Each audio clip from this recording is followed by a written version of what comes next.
Welcome, everyone. You're so glad to be joining you from the U.S. Department of Health and Human Services, Centers for Faith.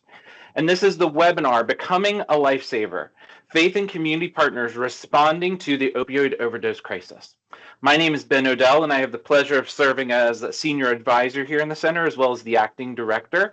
I'm so glad you've joined us today. Please make sure to check out our updated website. That's at www.hhs.gov/faith for more information about our office. And then make sure to email us at our new email address, faith@hhs.gov, where you can learn more, connect with us, share more about the amazing work you're doing in local communities all around the country.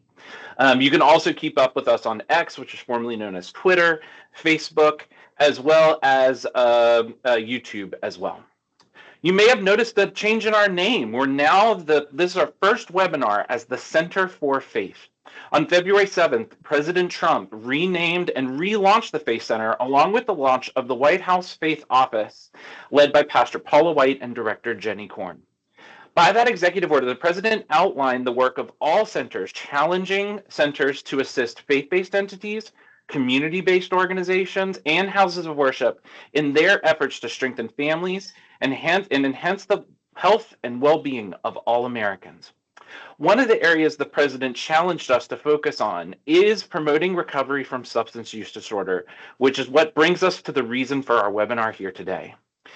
HHS Secretary Robert F. Kennedy renewed the public health emergency declaration addressing our nation's opioid crisis in March.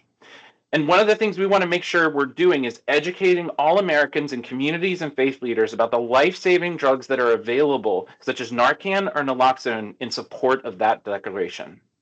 You know, in the messaging for our event, we use the term, "they could still be here." One way to hear that statement is to acknowledge how many loved ones, dear friends we've lost as a result of the opioid crisis. And even though we've seen reductions in the overdose deaths happening in so many communities, including the state of Virginia, we're still losing approximately 150 Americans a day to overdose involving illegal synthetic opioids such as fentanyl. And of those deaths, we know that 90% are accidental. That's why the second meaning of "they could still be here" is so important. Fentanyl can still be in our communities, in our homes, and we know that faith and community leaders can do something about it. So ahead of National Naloxone Awareness Day tomorrow, which is June 6th, we joined with the bipartisan congressional members who created this occasion, as well as organizations and individuals who have been raising awareness about this important resource and its ability to reverse opioid overdoses. So we want to increase public access to this life-saving medication and reduce fatal overdose incidents. And one of the leaders who is tackling this issue headfirst is Virginia's First Lady, Suzanne S. Youngkin. Through her It Only Takes One initiative, Virginia is exposing the dangers of fentanyl poisoning through conversation, awareness, and partnerships and roundtables, and just as many conversations as I think they can host. It's been really amazing to see her leadership on this work. And so they've had conversations around the risk of fentanyl, including with youth since 2024. So Mrs. Youngkin has been on the front lines of destigmatizing addiction, anxiety, depression, and we're so delighted that she has joined us to share more about her work responding to the overdose crisis there in Virginia. So please join me in giving a warm welcome to First Lady of Virginia, Suzanne S. Youngkin. Turn it over to you, First Lady. Thank you, Ben, and congratulations on the establishment of a center that is so needed, so wanted, and so relevant, I think, to the well-being of Virginians as well as everyone in the United States of America. I stand here as someone that rather reluctantly got into a conversation with Virginians on this topic. It's a heady topic. It's a heart topic, and it's something that is difficult.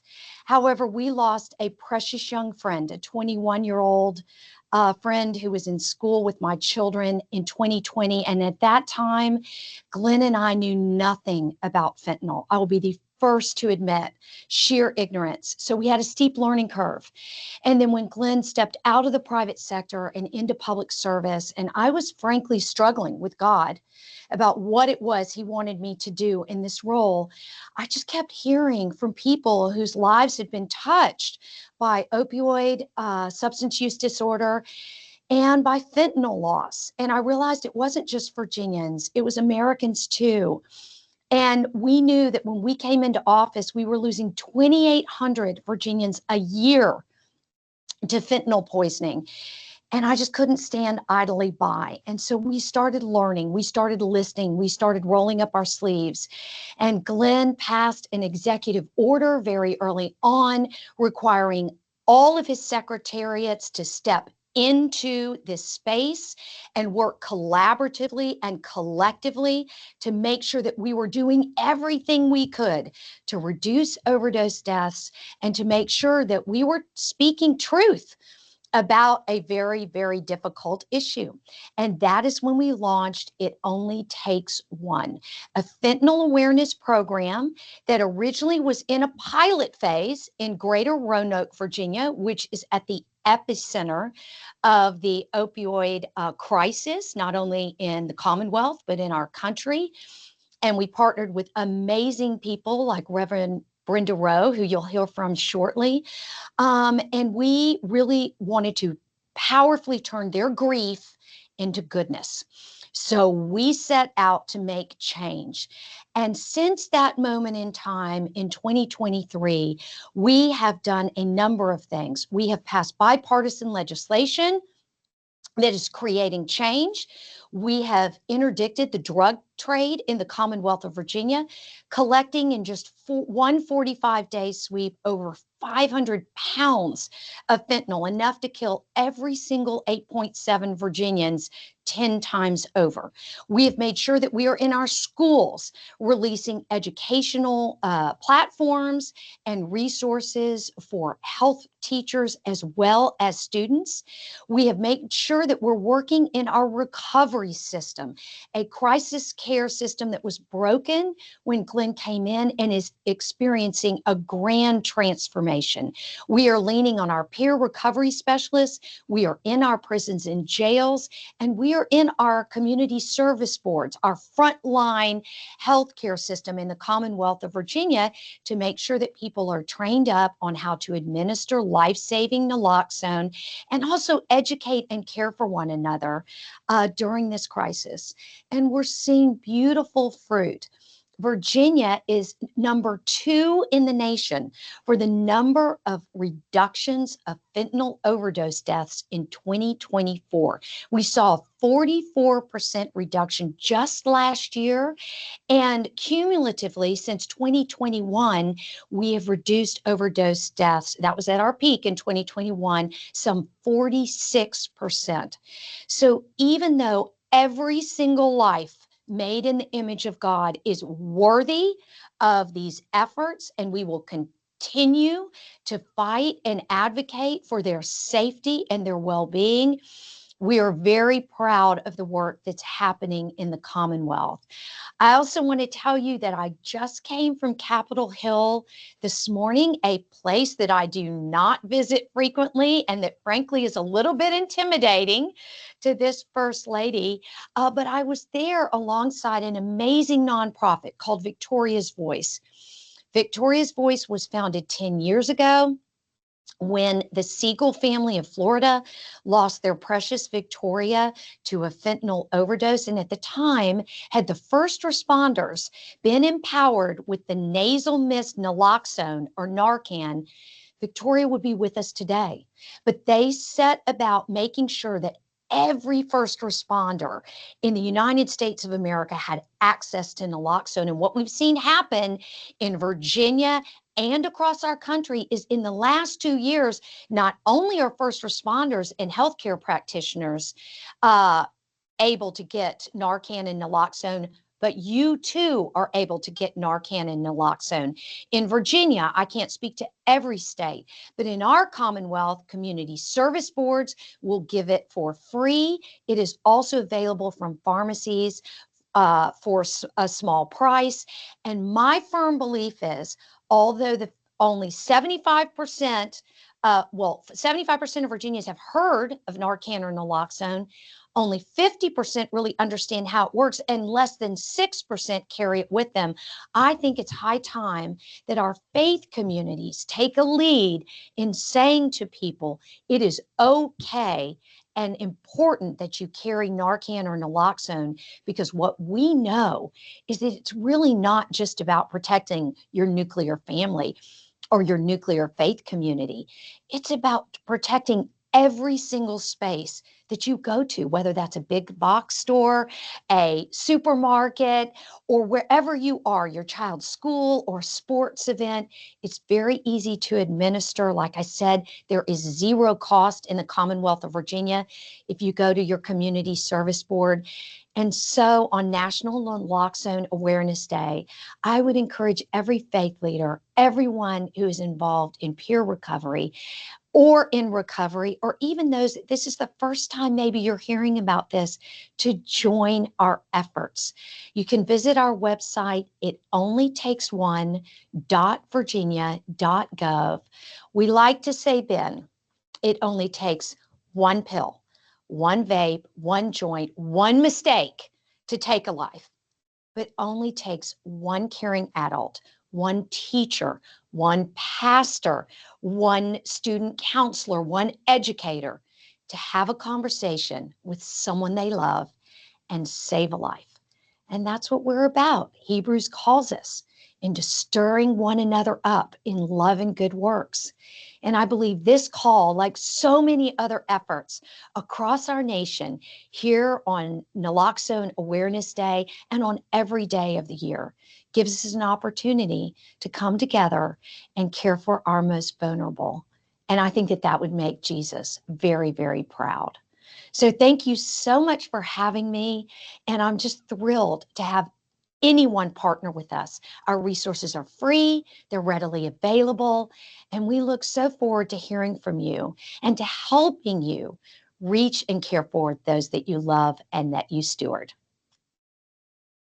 Firstly, and thank you so much for your leadership, for the amazing work you're doing, both on Capitol Hill and in Richmond, the Capitol, and just with so many leaders across the country recognizing this work and celebrating all the work that can be done in local communities. We join you in calling for all of us to think about ways we can be part of this solution and recognizing the ways we can be involved. So thank you so much for being with us. We know you have to go to another meeting. You're doing even more work around this today. And so thank you so much for joining us as a part of this call. We certainly honor and celebrate the work and appreciate the work you're doing as well.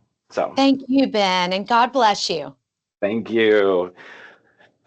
So as we continue, one such leader that the First Lady kind of recognized was Reverend Brenda Rowe. Reverend Rowe is a retired associate pastor who served at Melrose Baptist Church in Roanoke, Virginia. Reverend Rowe, we so appreciate you being with us, and I'm so glad you are here and able to share with us your story and your voice on this important issue. So I'm going to turn the call over to you for us to hear a little bit about why this issue of fentanyl is something that you have been passionate about addressing. So let me invite you to turn on your camera. Okay. There you are. Oh, I'm on. You're there. Oh, one more time. There you go. You're good. Okay. Excellent. Thank you so much. We so appreciate you joining us, and share with us your story about why this is such an important issue to you. Thank you so much, Ben. First of all, I want to thank the HHS Faith Center for this incredible opportunity that you've given me to share the story about my grandson and my story too. Also, thanks, First Lady of Virginia. You have involved me in your work around the area, and I'm so grateful. You keep up the good work. Also, I want to thank Nancy Hands, who is the director of our Partnership Community Wellness here in the Roanoke Valley, and she has gotten me involved in the recovery community, which has really helped my situation. As I was preparing to be on this panel, I prayed for God's direction as I share my heartbreaking story, and I want to be my grandson's voice to make a difference and become a lifesaver along with many others. There's a verse in Joshua chapter 1, verse 9. It says, "Be strong and courageous. Do not be afraid or discouraged, for the Lord your God is with you wherever you go." So I'm claiming that voice right now to help me speak.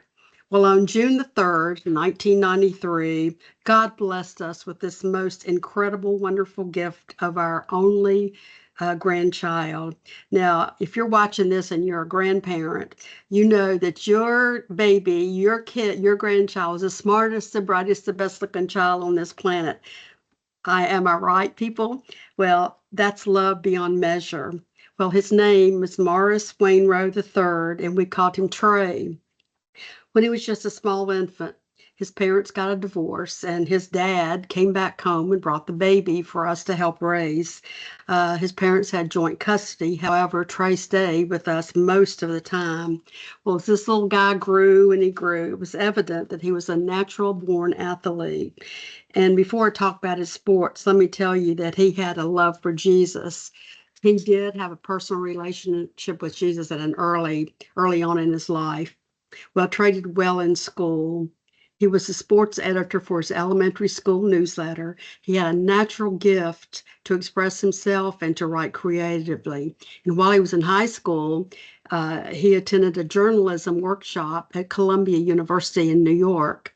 And at that point in his life, his dream was to be a pro baseball player and a sports commentator.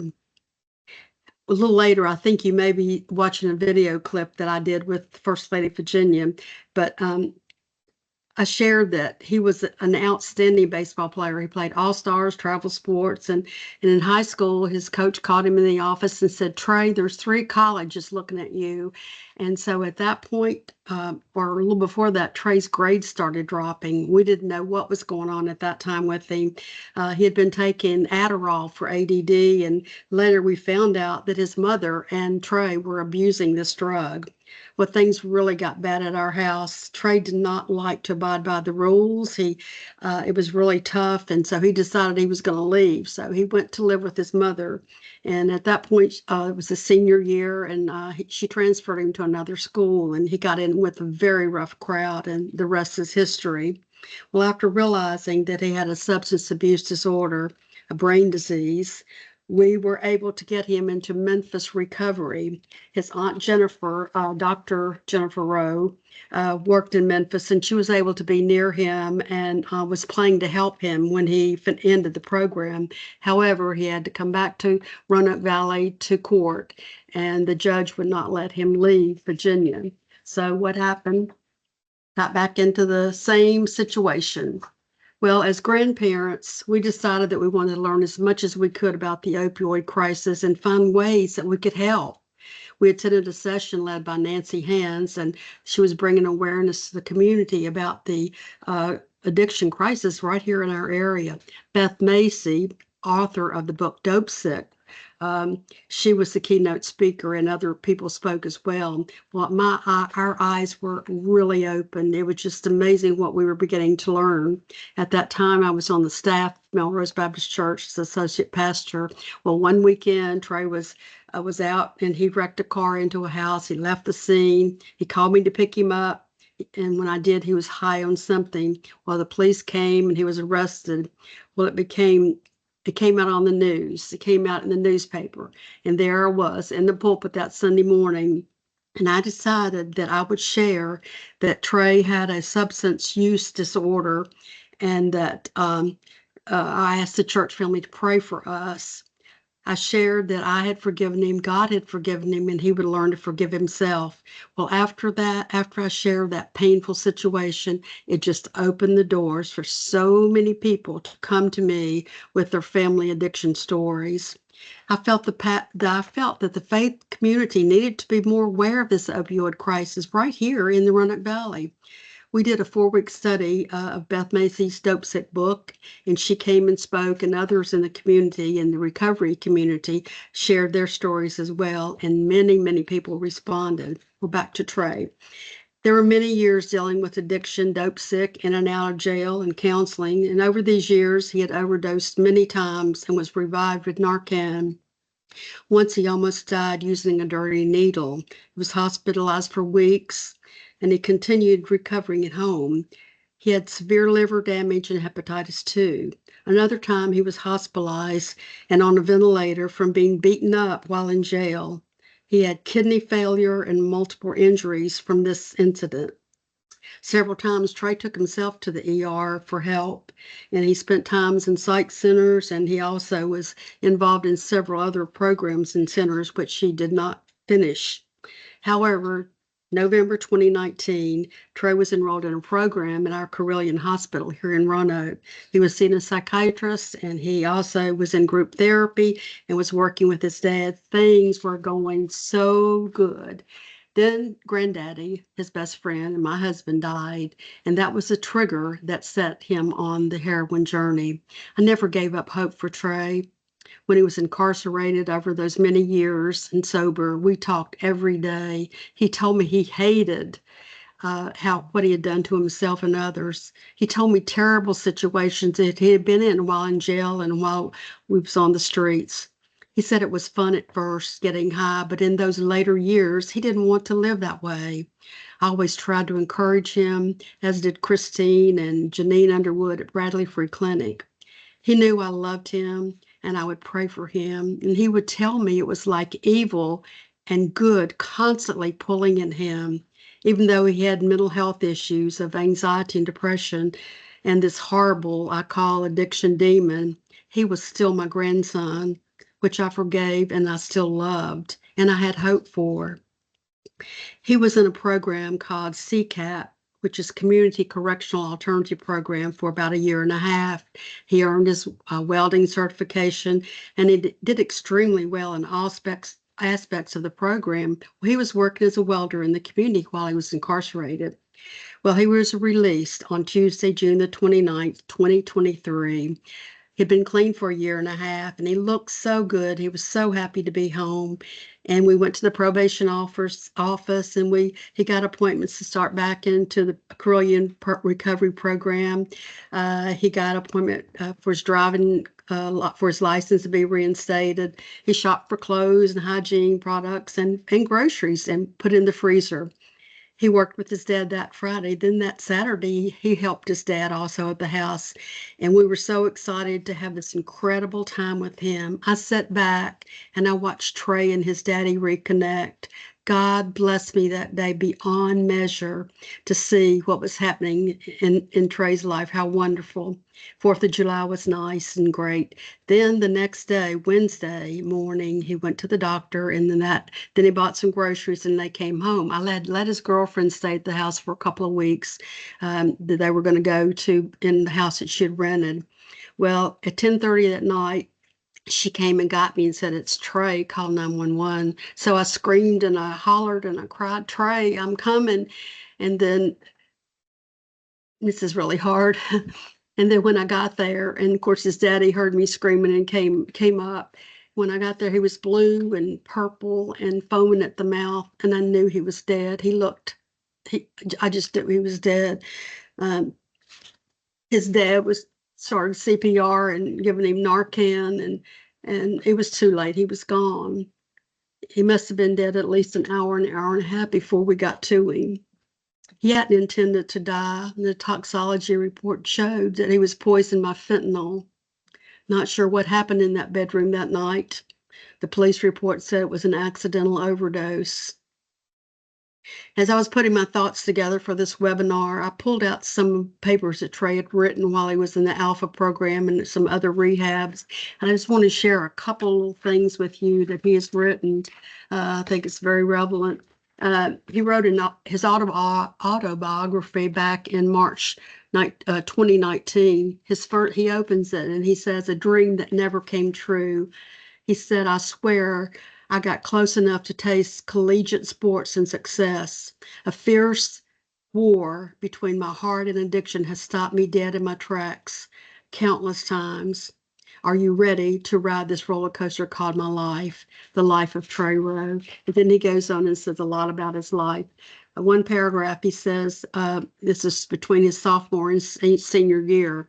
He said that summer, my grandmother on my mother's side got very ill. And then my mother started using alcohol and drugs heavy again. I started doing pills, smoking marijuana, and drinking alcohol whenever I was with her. And he talks a little bit more about that. And he said, slowly but surely, baseball would no longer be the most important thing in my life. I chose the party lifestyle instead, and my grades fell to an unbearable point. And then I'm going to read you the last paragraph that he wrote on this many-page autobiography. He said, a dream that will come true.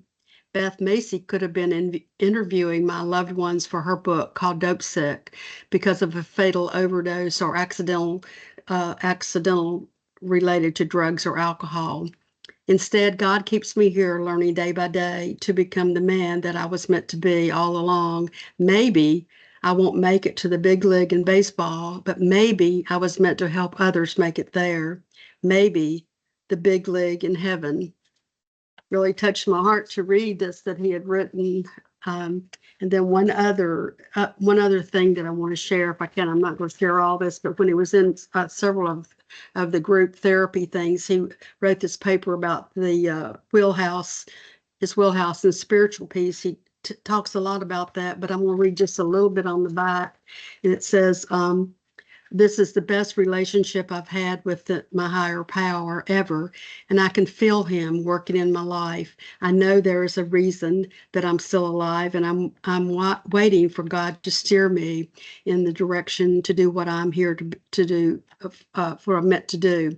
Since I've been, well, let me read on here. If I am spiritually sound, then eventually things will fall into place. I know I will be tempted, but with all the spiritual tools I have, I know I will be successful. I will grow spiritually every day for the rest of my life and actively challenge myself. Faith without works is dead, so I will work at it daily to become a better person. That's his story. Some days grief is overwhelming. Pain in the present is real. But I know Trey was a believer and had accepted Jesus into his life. So I know where he is. I know he's healed. And so I pray that his story will make a difference. Last thing I'm going to say is love bears all, believes all, hopes for all things, and endures all things. Thank you for letting me share. Reverend Rowe, thank you so much. You know, we're reminded in the Christian tradition to mourn with those who mourn. And we join with you in mourning the loss of a dear loved one, a beautiful soul that you've so beautifully captured in your remarks today and sharing his words with us as well. You know, I'm touched by you're reminding us that substance use disorder is a brain disease. It's a challenge that comes in and attacks, kind of hijacks those systems. And so, you know, we recognize and address that and want to make sure that people know about those challenges. We're so excited you'll be able to stay with us and come back to you for a few questions about some more of that story. But we so appreciate you being with us and sharing with us your grandson's story. So thank you. We're going to turn now to someone else who's a co-laborer with Reverend Rowe in increasing awareness and addressing this opioid crisis. And I'd be remiss if I didn't share my appreciation for how long and hard this leader has been working in these fields. Monty Burks serves as the Deputy Director of the Tennessee Governor Bill Lee's Faith-Based and Community Initiative. Monty's going to share a little bit more about the work they're doing in Tennessee, and then he'll turn the webinar over to Pastor Stephen Mason, and he's going to share a little bit about his work and his story of hope about what this can look like when this work leads to life and life more abundant. So Monty, glad to turn this webinar over to you, my friend. Thanks so much for being here with us. Absolutely. And thank you, Ben. Thank you for your tireless work as well. I see we matched on bow ties today, so I would be remiss if I didn't mention that. Granta, thank you for telling your story. I get to call her Granta because I've met Pastor Rowe and some of the work that we've done across the country. And I'm very thankful for her sharing her personal journey in this space, and also how sometimes we have to use that pain inside of us to galvanize us to help go out and serve other people. I'm really thankful also to be on here today. I'm going to share some slides and tell you a little bit about me My name is Monty Burks. I'm the Deputy Director of Governor Lee's Faith-Based and Community Initiative. And in my previous role, I worked for the Department of Mental Health and Substance Abuse Services. And what I did in that former role was I worked to expand behavioral health and to connect with our faith communities and get our faith communities involved in this equation. Here, real quick, here's my contact information that's on the site. So what our office does is we work with houses of worship, state government, and community nonprofits. That's where we sit in the middle. And our job is to get all of these three to work together with the overall purpose of serving people. I've had the honor to work in this space for years and to be able to connect the dots and find people with lived experience who live in freedom and give them an opportunity to take a different path. And I'm actually going to take a different path today. What I'm going to talk about is some of the things that happened during the opioid epidemic and post-opioid epidemic, how people with lived experience have been inspired to lead, and also how traditional systems might not have realized that a lot of your champions are coming from the ashes of these communities that have almost been burned down by addiction, and how these effective leaders can go out and connect the dots and help people find hope and healing. We must remember, and I prefaced early, that healing happens different with different people. Everybody heals different. Some people need this, some people need that, some people need community, some people need medicine. Whatever the case, people heal different, and it's really good that we utilize people with lived experience in that space. So I want to expand and talk about the concept of freedom. Let's reflect on that proud concept.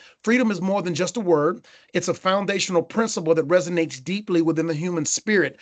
It's also a gift that's misunderstood. The 4 dimensions of freedom, this is the 4 dimensions of recovery: health, home, purpose, community. Having an opportunity to make informed, healthy choices, having a stable, safe place to live, conducting meaningful daily activities, and having relationships and social networks that provide friendship, love, and hope.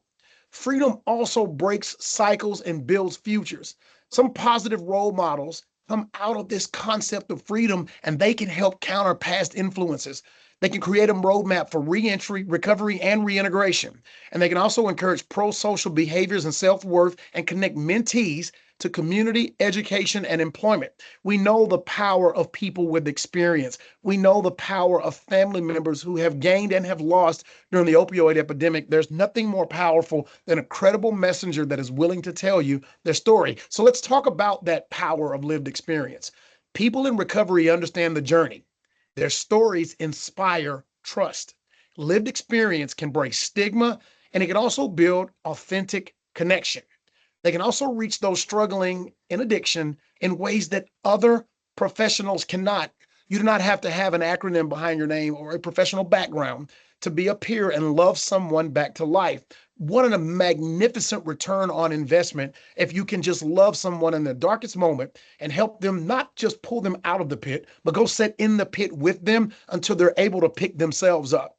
Some of the initiatives here in Tennessee that Recovery Leads Recovery is the Department of Mental Health and Substance Abuse Services has partnered with over 1,000 different congregations and houses of worship across different belief systems to get them involved into this space. What does that mean? Training our congregations, institutions of faith, and houses of worship, and also our faith leaders on how they can just get involved on the ground level and support people while people trying to find their freedom.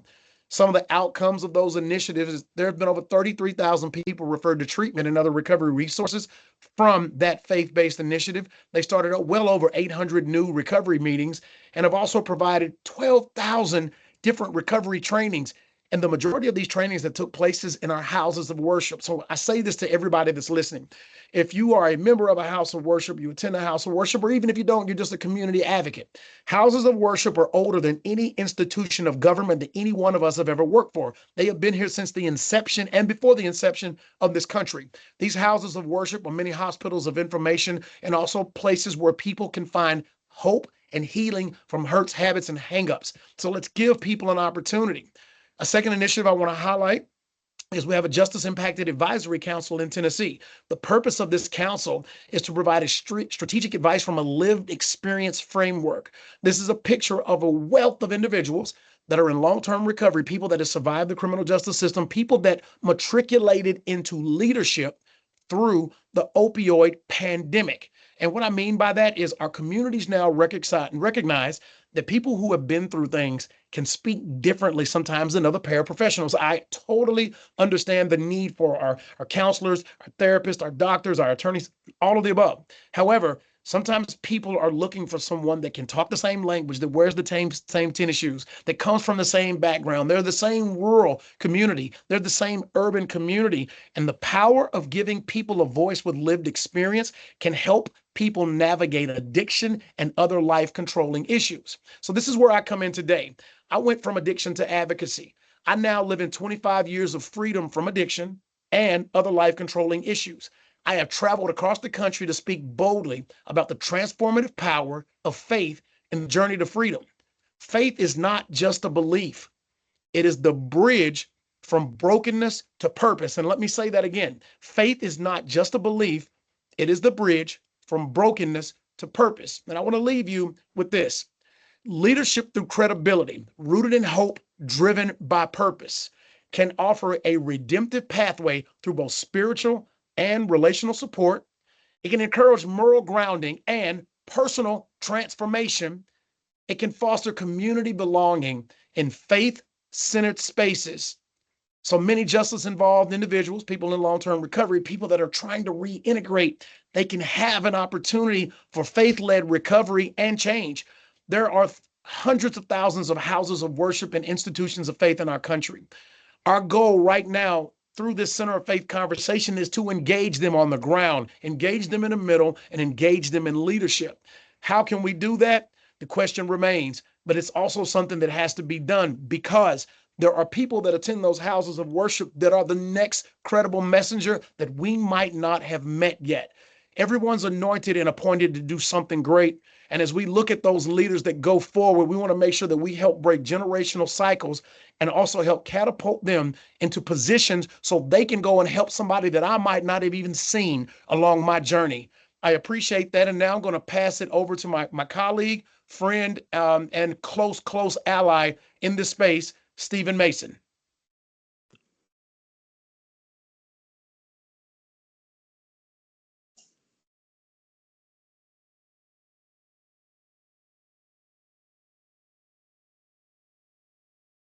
All right. Can everybody hear me? Loud and clear. Go ahead, Stephen. Okay. All right. Well, thank you so much. And I do want to say thank you to Monty, who is a trailblazer for people like myself in the state of Tennessee. And thank you to Ben Odell and his team for all the incredible work that they're doing there in Virginia and for bringing us all together. Thank you for those who are joining us today for this webinar. And I also want to say thank you to the ones that told those very heartfelt stories of loss. And those stories are painful to hear. I can't imagine how painful they are to tell, but they're important because they shed a light on the reality that so many are walking through. My story today is one of hope. My name is Stephen Mason. I am the executive director of the Mosaic Recovery Program in Grundy County, Tennessee. It's a faith-based residential one-year-long program. We also have transitional housing. But before that, I was a regional overdose prevention specialist for the Department of Mental Health and Substance Abuse, same as Monty. And I'm also a person in long-term recovery. And so back in 2018, I was sponsoring a man named Daniel, and Daniel attended a overdose prevention training that I was a part of, and with the hopes that he might grab some of this Narcan, and if anyone ever needed it, he would have it available, and he might be able to save a life. Unfortunately, Daniel had only been sober maybe a month or two and didn't really have his recovery legs up under him yet, and saw someone who he used to buy heroin from at the gas station.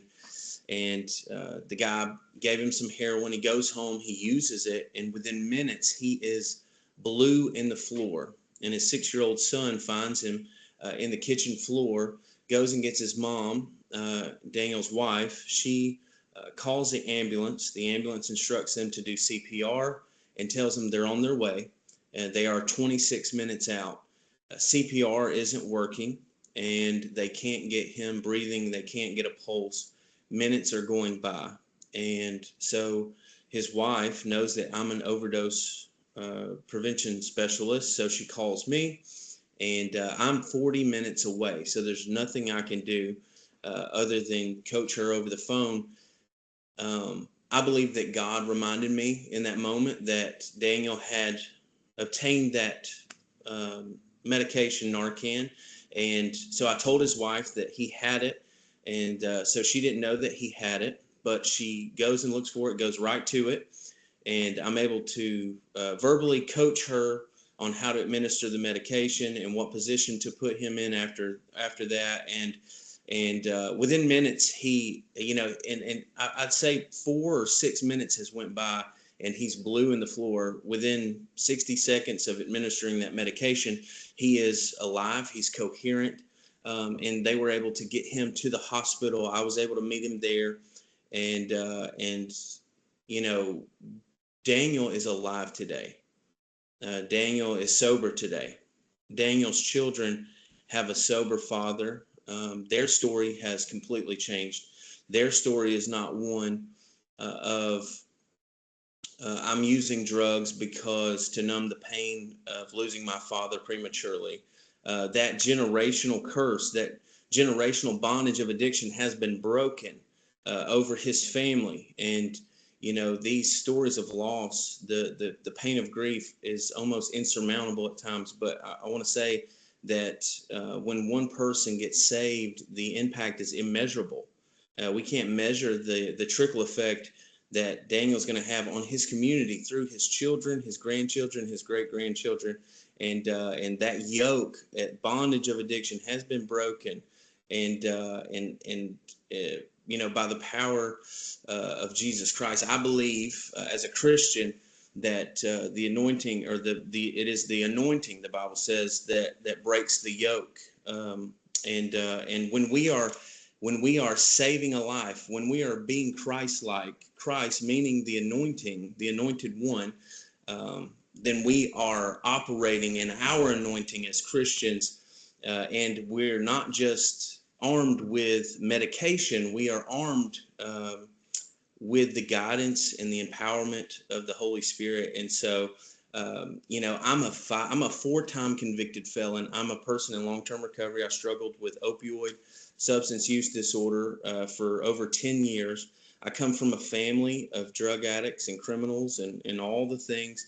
If I can be used by God to save a life, then we all can, and we all should. And so I'm thankful for those who are boots on the ground, front line, saving lives. And I really do appreciate you guys. And with that, I will pass.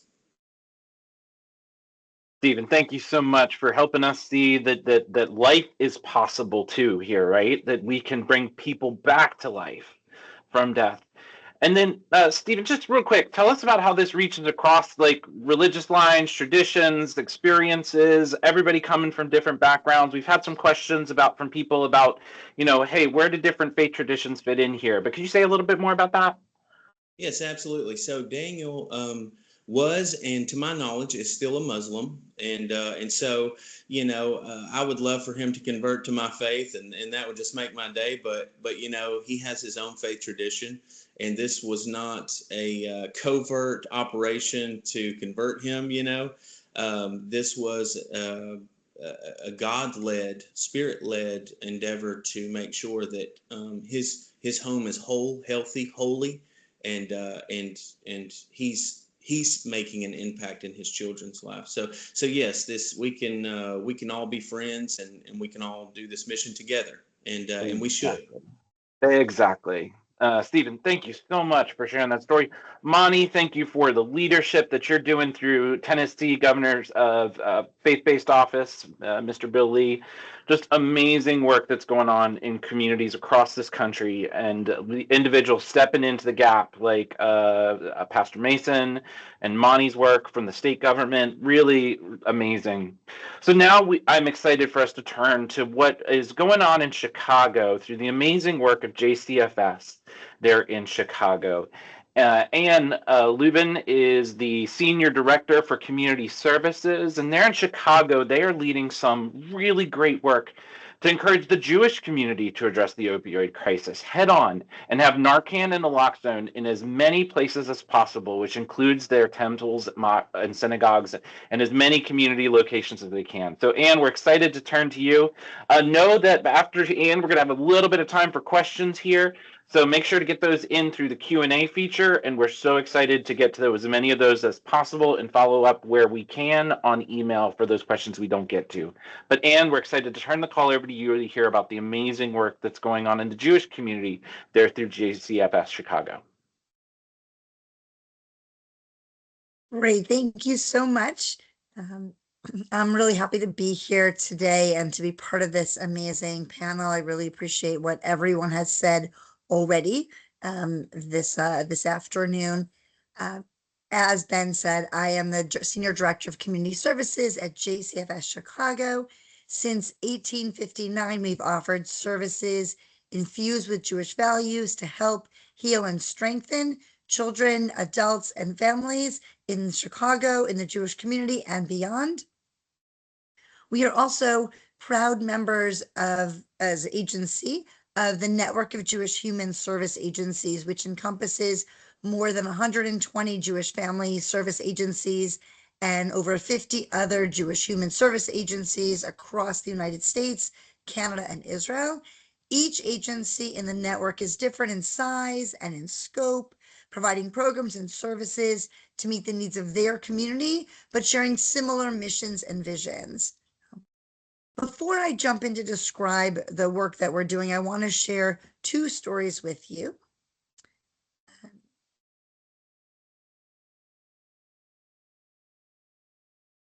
Daniel Katz, and the Z L after his name is an acronym for Hebrew Zichrona Livracha, in blessed memory.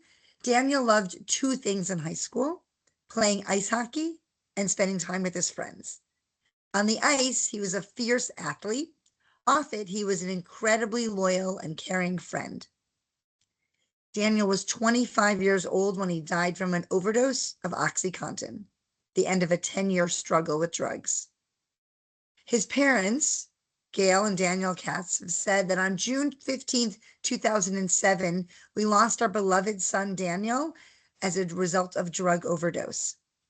Every parent wants to believe this can't happen to them. It can, and all too often it does. It is now says again, Daniel and Daniel's parents, saying, it is now our lifetime goal to help as many families as possible to intervene and educate their young children who may be in need of help. It is their hope that, as they said, is our hope that we, along with the Save a Star Drug Awareness Foundation that they founded, can help spare the lives of the loved ones of the unbearable grief and pain that will be with them, tragically, for the rest of their lives. Sari Spat, Zichrona Livracha, of blessed memory, was raised in the tightly knit Jewish community of Coral Springs, Florida, surrounded by a close extended family and a large group of close family friends. In high school, Sari was diagnosed with bipolar disorder and struggled to find effective interventions and supports. She turned to occasional and then more frequent substance use to manage her condition when treatments failed over time. At 30 years old, Sari had touched many lives for the better and appeared to have stopped using substances. Tragically, she died of fentanyl poisoning, apparently unaware that the heroin she had purchased on one very hard night was laced with this deadly compound. Sari's family created the Blue Dove Foundation to transform the way the Jewish community understands and responds both to mental illness and to addictions.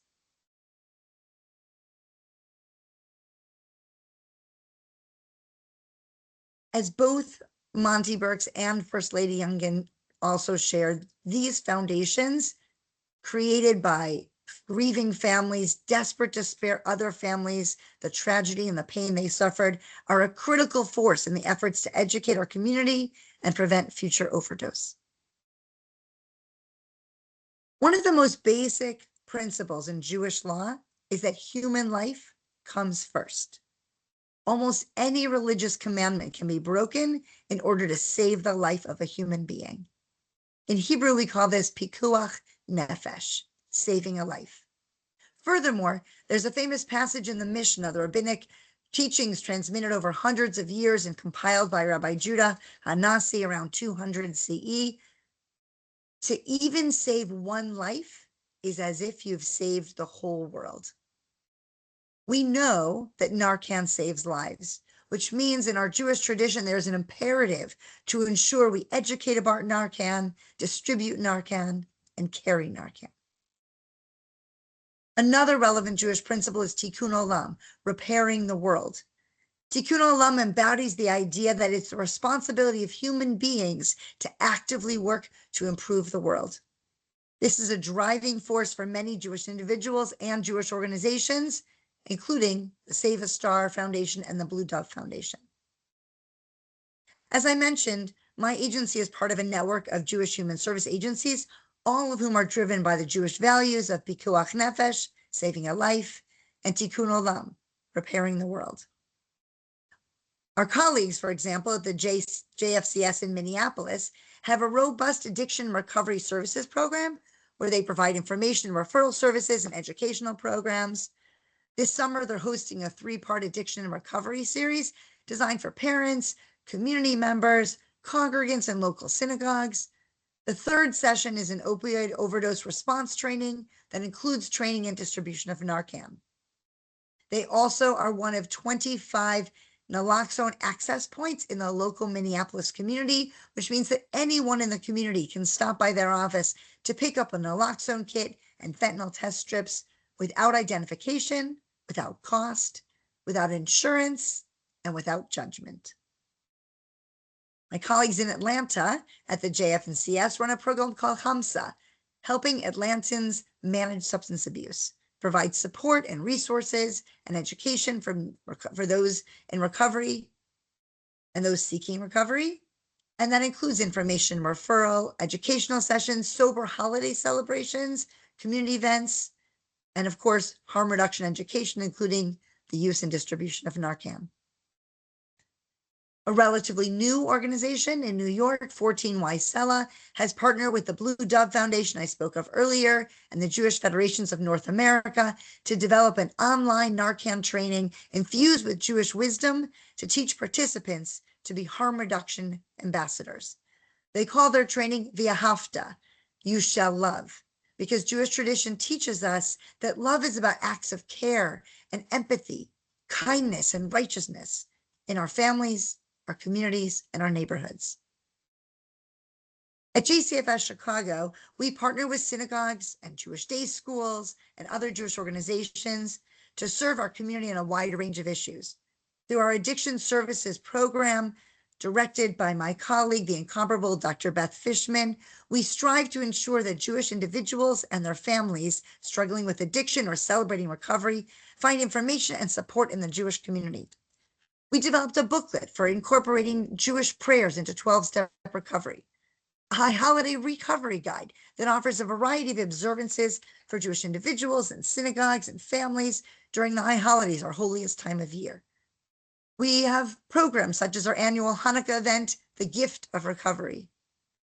We've also created materials for synagogues and Jewish individuals to celebrate Serenity Shabbat, an annual opportunity to address to raise awareness about addiction and celebrate recovery in the Jewish community. All of our resources are available at no cost on our website.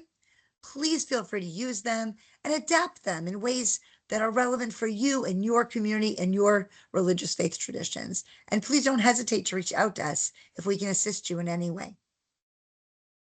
In addition, we work closely with synagogues and other Jewish organizations to provide training to clergy, professionals, community members about preventing opioid overdose. We partner with local organizations to distribute Narcan at those trainings. After one such training, we heard a powerful story. A teen in our community saved her young adult brother who had experienced an opioid overdose in their home by administering the Narcan she had obtained at our training. This is why we do what we do. to save even one life, as if to save the whole world. Despite our best efforts, we still face barriers, likely similar to the barriers that you face. Persistent denial of opioid overdose impacting our community. Fear that hosting a training and having Narcan on site will say something bad about the congregation or school. And misbelief and myths about how Narcan might be hard to use or might cause harm. But we keep on pushing because we believe in pikuach nefesh, saving a life, and tikkun olam, repairing the world. I'll end with saying that both as a congregant in my synagogue and as a social services professional, I see every day the power of strong partnerships between congregations and social service organizations. And I strongly encourage those of you in congregations of all faith traditions to reach out and partner with the social services organizations in your community, and vice versa. If you're in a social service organization, partner with the congregations in your community. None of us can do this work alone.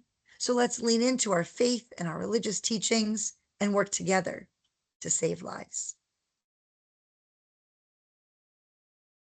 And so amazing. And I forgot, you're not just talking about the work that's going on in Chicago. You're talking about all kinds of communities across the country who are working, Jewish leaders, Jewish communities, nonprofit organizations that are doing amazing work to address these challenges in each of the communities where they're located.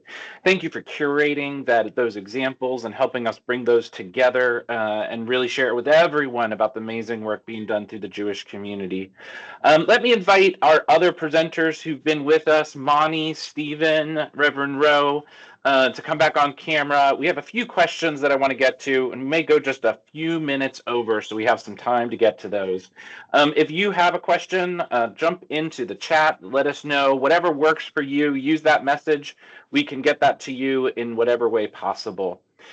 For all of you, a question that's common around medical assisted treatment, medical assisted treatment, or MAT.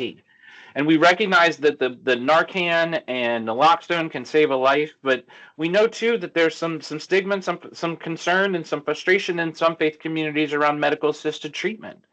So what are some ways that each of you are helping people know that naloxone doesn't just save lives, but also the number of different ways that medical assisted treatment, MAT, can make a huge difference in a life? Monty, can you go first for us real quick? Absolutely. So I'll speak from a government global perspective. And thank you for asking that question. One of the ways that you can remind people that people heal different is to often discuss the different pathways to freedom from addiction, and explain to people what medication is, what it means, and how everybody does not have the same type of injury, and injuries all heal different. Sometimes the terminology you use within our faith communities is key, because you can disarm someone with meaningful terms that bridge people. You can also turn someone off if you use terms and information that push people away. So find just a very rudimentary way to communicate with our faith community. I grew up in the church. My mother's Pentecostal. We went to church 19 to 27 times a week. I get it. Sometimes we didn't connect on conversations around the different types of treatment needed along people's path. But that being said, we all know that no two people heal the same. There's no scripted process for that. And so we have to give people an opportunity to find freedom according to what they've been through. We're the sum of everything that we've been through. So good. And are there ways in which you're seeing MAT be something that we can help more people know about as a solution in local communities? Absolutely, man. Go ahead, Ann.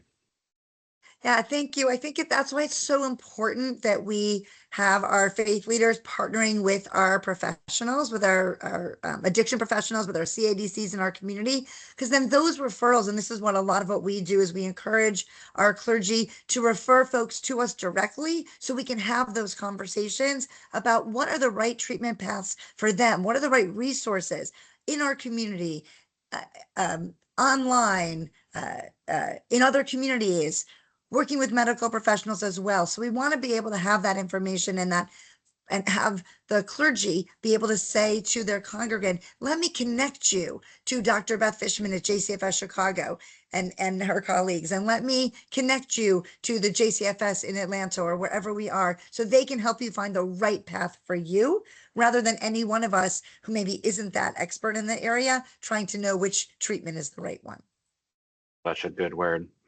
Reverend Rowe, as you've done this work and as you've talked with other faith leaders there in Roanoke, what are some of the things you've heard, and what are some of the ways you've kind of helped break through with this story to help more leaders there in Virginia, especially faith leaders, kind of understand the importance of this issue? What are some of the things that have helped move people along that story? Well, I think being open and honest about the story, not being afraid to share from my heart the horrible situation, and let people know that it can happen to anybody, no matter what. And people that are drug addicts are not bad people. They are people just like me that get hooked up or accidentally whatever get involved in this stuff, and then they can't get out. So I want to provide resources for people that come to me. We've got plenty of activities in Roanoke to get people involved, and that's what I try to do. I've had groups to come in, and we've done Narcan, how to administer that. I want to teach our congregation about that. Of course, I'm retired, but I'm still there. But as much help that we can give people to realize that it's actually, the way I look at it, it's a war, that we are fighting a war. And like my grandson lost the battle, but he won the war because he's in heaven. But people just need to know that there is help, and never give up hope, and always show love and be present. It was amazing, Reverend Rowe, to hear you walk alongside your grandson in that journey. Thank you for sharing us about that story too, of walking alongside someone who's struggling with addiction, and knowing that is a journey, right? And that we are walking with people in recovery and staying with them and doing our best to try and serve and support them in meaningful ways. Love calls us to do hard things, right? Right. And it's Absolutely. beautiful to see that, and to see you carrying on that love, right? Grief is love and work. And so it continues. Stephen, what are some of the things that you've seen be helpful when you were going around and doing that Narcan training, and even as you lead an organization doing treatment right now? What are some of the things that you've seen really help more people better understand how this drug can save a life in so many different ways? And we'll have that be the last question for our call. Yes, so I think it's really about meeting people where they're at, and not everyone is, like Monty said, we all come from different places, grow at different paces, and ideally we want to see them completely free, but the reality is that some aren't ready, and so harm reduction, things like MAT are so instrumental in giving that person a lifeline until they're ready to take that next step, if they become ready. And as working as a regional overdose prevention specialist for a couple of years, I met enough people during that time to know and to really feel and grasp the reality of if anyone has lost someone or is in danger of losing a loved one, they are willing to do whatever it takes to keep them alive. And I think that, as leaders who are serving in our community, who are setting the standard, who are setting the pace for other people, it's important for us to take a stand, step up, and be willing to do whatever it takes as well. And kind of set our opinions aside and look at the facts and say, what are we going to do, and what can we do? And let's do whatever we can do at this point to make this happen. Stephen, Reverend Rowe, and Monty, it has been such an encouragement today to be with you all today, for us to remember to think about how we can move on this and work with faith leaders around the country. It was so exciting. We had almost 500 people registered for this call today who are going to get this link, who are going to connect up to this conversation and make sure that they know about this. We're going to promote it beyond that as well. Even more people are going to hear about the important work that you all are doing. And so we're so appreciative of your participation, for your voice, and for sharing the stories that we've heard today. We've had some questions. People come in about how to find Narcan in their local community, or how to connect to opportunities in their state. We're going to make sure we include as much information as we can in the follow-up email to everyone who's joined us today, because that's my last thank you, is to the hundreds of people who have joined with us today to hear about these amazing stories, to connect with us around this issue. The HHS Center for Faith, the Faith Center, is here to support the amazing work going on around the community by faith groups, by faith leaders. We've just heard a sampling of the amazing work done here today. And so we want to hear from you. Tell us about the amazing work you're doing in local communities. Connect up with us. Ask questions about how you can do more in your community with the resources that you have available. And we'll be here to support that amazing work in whatever way we can. And I know we speak for all of us in celebrating and honoring the amazing work you're doing in each of your communities.